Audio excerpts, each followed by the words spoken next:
basoda Warundi wenye wako wanapita banaingia Kidoti. Sasa ndio wale wenye mnaona pale basoda ya Burundi bako pamoja na Kijangala, ndio wale kabisa. Ndio wale wenye mnaona pale bako wanapita. Ndio ile convoy ya mingi sana. FARDC yetu haikupiga paske walikuwa badogo, walisema tusioze tubache tubapite. Ndasubiye kubaramutsa no kubakaze mwese abanywanyi bacu muri murabana natwe mu makuru n'ibiganiro vya misi yose tuba turiko turabashikiriza. Sangwa ikaze nanone mu makuru agezweho ariko aravurwa cyane ngaha mu gihugu c'u Burundi, n'amakuru agaruka ku bisata bitandukanye ayavurwa mu mutekano, inkuru zirabana n'ivya politike ndetse n'inkuru zivurwa mu butungane, tutibagiye niziba ziriko ziragarukwa ko mu vyagateka kazina muntu zavuzwe mu bimenyesha makuru bitandukanye, zanditswe ku mbuga ngurukana bumenyi ndetse n'andi makuru yose tuba turiko turavana mu masoko yacu turayatohoza tukayabashikiriza manyido nido. Mu ngingo nkuru zano makuru ngira ndabashikirize turaza kugaruka kuri zino zikurikira.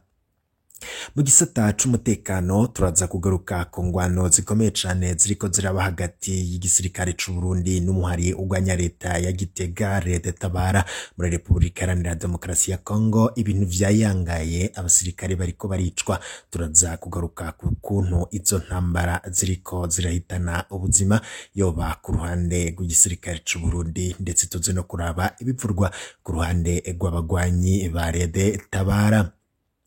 Murano makuru kandi turaza kugaruka ku makuru ariko aravurwa ngaha mu gihugu c'u Burundi, amakuru ava mu ntara ya Buganda. Turaza kukumenyesha ko hari umuyabaga mu mugambwe CNDD FDD yishe umunywanyi w'uwo mugambwe nyene. Turaza kuraba imvo zatumye abo banywanyi bompi umugambwe uri ku butegetsi CNDD FDD bicana.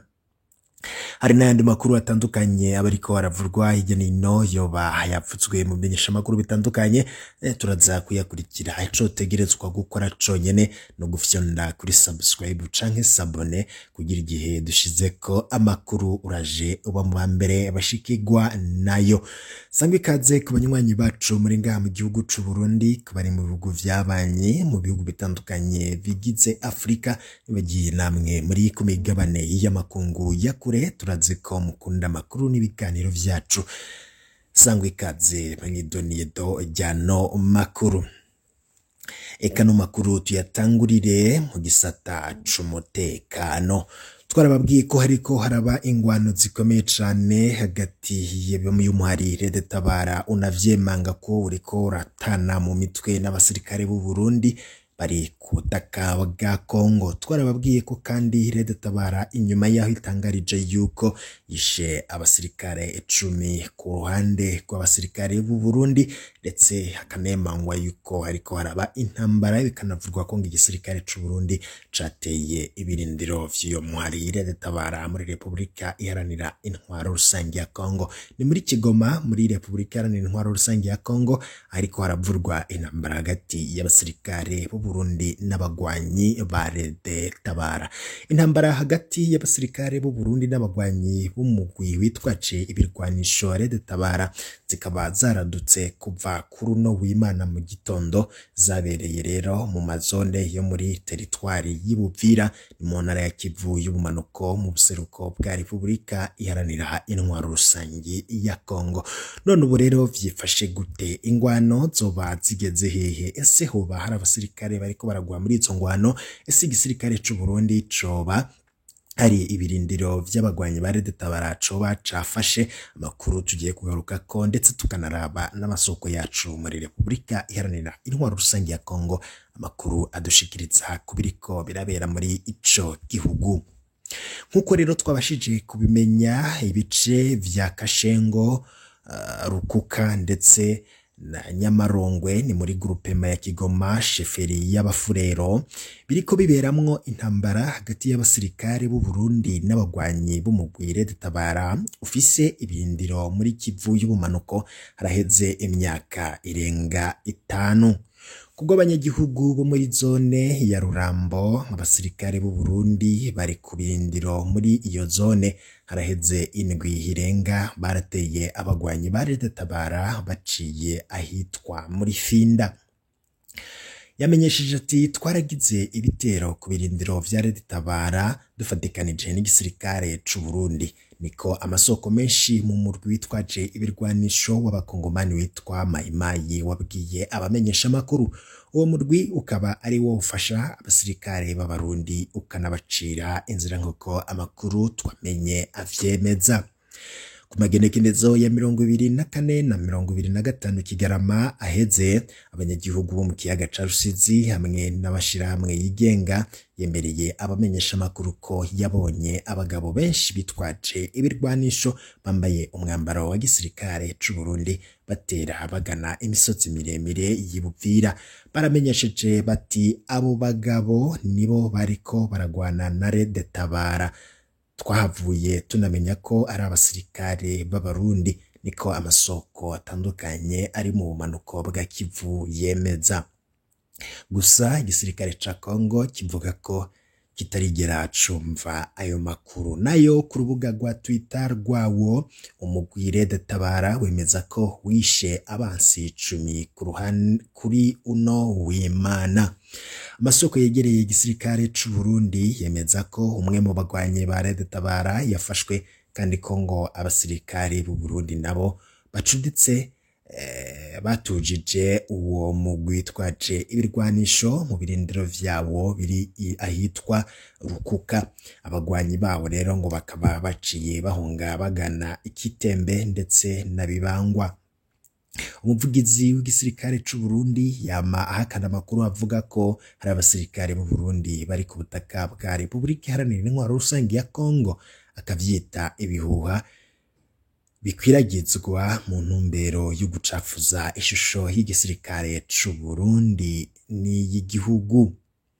Ariko ivyegeranyo vy'abahinga ba ONU bavuga igihushane kuri ivyo bivurwa n'umuvugizi w'igisirikare. Ariko ivyegeranyo vy'abahinga ba ONU bavuga igihushane vyemeza ko igisirikare c'u Burundi cama cinjiye muri teritwari ya Buvira gikurikirana umugwi w'abagwanyi ba Red Tabara. Nakwibutse ko haheze indwi umukuru w'igihugu Evariste Ndayishimiye yasavye inzego z'umutekano n'inzego zo kwivuna abansi ko zobandanya kurikanura kubera ibikorwa vy'iterabwoba vya Red Tabara, akemeza ko Red Tabara ikorana na ADF bafise ibirindiro mu buseruko bwa Kongo. Red Tabara no mugwi w'abagwanye uturuka mu Burundi ufise ibirindiro mu bumanuko bwa Kivu. Alexis Nduhije arongoye umugambwe MSD, umugambwe wafuswe mu Burundi haraheze imyaka irenga 4 ari mu buhungiro, akaba yarasohorewe umutahe mpuzamakungu n'ubutungane bw'u Burundi bumukurikirana ku vyaha vy'iterabwoba, co kimwe na bamwe mu ndongozi nkuru z'umugwi z'uwo mugwi zagirizwa n'abategetsi b'u Burundi kuba ari umukuru w'umugwi w'abagwanyi. Ivyo yama abihakana, akavuga ko ati singwanye umuntu wese yoba ariko aragwana kugira ngo akore abanyagihugu, arokora abanyagihugu b'u Burundi bari mu gacinyitso k'ubutegetsi bw'igikenye bwa CNDD FDD. Ivyo bikaba bivurwa na Alexis Nduhije. Ushika ubu umugwi Red Tabara ukavuga ko washinze ibirindiro vyawo vyinshi ku butaka bw'u Burundi, kandi ko wakiriwe neza n'abanyagihugu, ariko bamwe mu baraba ibintu n'ibindi bakavuga ko ari intambara y'amajambo. Igihugu ca Kongo kirimwo imigwi ibiri yitwaje ibirwanisho ituruka mu Burundi, no kuvuga umugwi wa Red Tabara ndetse na FNL ya Generali Aloys Nzabamema. Iyo mirwi ibiri ikabikorana n'imigwi y'abagwanyi yaho muri Kongo, co kimwe n'igisirikare c'u Burundi igihe kigiye gutera iyo migwi. Tugarutse kuri rya nkuru nari nakubwiye, hari abanywanyi babiri b'umugambwe CNDD FDD bicanye. Amakuru ava i Buganda avuga yuko umuyabaga wo mu mugambwe CNDD FDD yishe umunywanyi w'uwo mugambwe. uwishwe n'uwitwa Timothée Niyonkuru w'imyaka 50. Uwo munywanyi w'umugambwe uri ku butegetsi akaba yishwe kuri uno wa mbere inyuma y'umuhingamo kuri transversale ya kabiri ni ku mutumba wa Ruhagarika muri komine Buganda intara ya Cibitoke mu buraruko bushira uburengero bw'u Burundi. Wakoze iryo bara n'uwitwa Inyasi Butoyi umunywanyi w'umuhari w'ugwaruka rw'imbonerakure z'umugambwe uri ku butegetsi. Amakuru adushikira akavuga yuko apfungiwe mu gasho k'igipolisi kaho nyene. Kubwa babibonye iryo bara ryaguye mu gihe hari ugushwana hagati y'uwo yishwe n'uwamwishe bapfuye amahera bariko baragabura. Bamenyesheje bati barahaririye kwigaburwa ry'amahera umugwi w'ugwaruka rw'imbonerakure wari wivye mw'ijoro ryo kuw'Imana. Inyasi yaciye rero asimbira kuri Timothée aramuniga, yaciye apfa ubwo nyene niko ababibonesheje amaso bigana. Mu gashavu kenshi cyane abagenzi b'uwo yishwe bagomba bihanire iyo hadaseruka igipolisi cakijije uwakoze iryo bara, niko amakuru dukesha amasoko yacu avuga. Abajejwe intwaro muri komine Buganda baremeza ayo makuru bavuga ko uwo yishe umuntu apfungiwe mu gasho k'igipolisi kaho nyene i Buganda. Isoko rimwe mu gipolisi ritomora ko uwo muyabaga w'imbonerakure ari mu bagize umugwi munini wiba mw'ijoro inyuma yo gukura ubwicanyi n'ayandi mabi ku ngenzi ziva muri Republika Iharanira Intwaro Rusange ya Kongo, igihugu kibanye canke se bagiyeyo baciye ku ruzi Rusizi rugabura Uburundi na Kongo. Amasoko mu gisirikare Buganda avuga ko uwo murwi w'imbonerakure uzwi kandi udakogwako kuko ngo ukingiwe ikibaba n'abajejwe intwaro. Umuryango wishwe hamwe n'abanyagihugu baho i Buganda basaba ubutungane guhana uwo yakoze ico kibi. Bipfuza kandi ko abo bandi bagize uwo murwi bohagarikwa. Naho Pamphile Hakizimana musitanteri wa komine Buganda yemera ko hagiye kuba amatohoza. Ngayo amwe mu makuru yaragezweho yavurwaga cane, turiko turabatunganiriza izindi nkuru mu kanya karibuze. Bipfuza kurajubana natwe mu makuru n'ibiganiro mwene nk'ibi ufyonda kuri sabone twashira ku inkuru ikagushikira mu bambere. Ibihe vyiza kuri mwese n'ivyo ndabipfurije mu kanya n'ayandi makuru araba agezweko. Nimba utarafyonda kuri sabone bamaze ugafyonda ko kugira dushize ko inkuru ikigushikira mu bambere, amakuru abatojwe neza, amakuru babo aranyegejwe, amakuru torezwa n'umurwi w'abahinga bamenyesha amakuru mu vyo gutoza amakuru bakaturungikira ntaje nkatunganya yabushikiriza idonito. Ibihe vyiza mu kanya n'ayandi arabagezweko.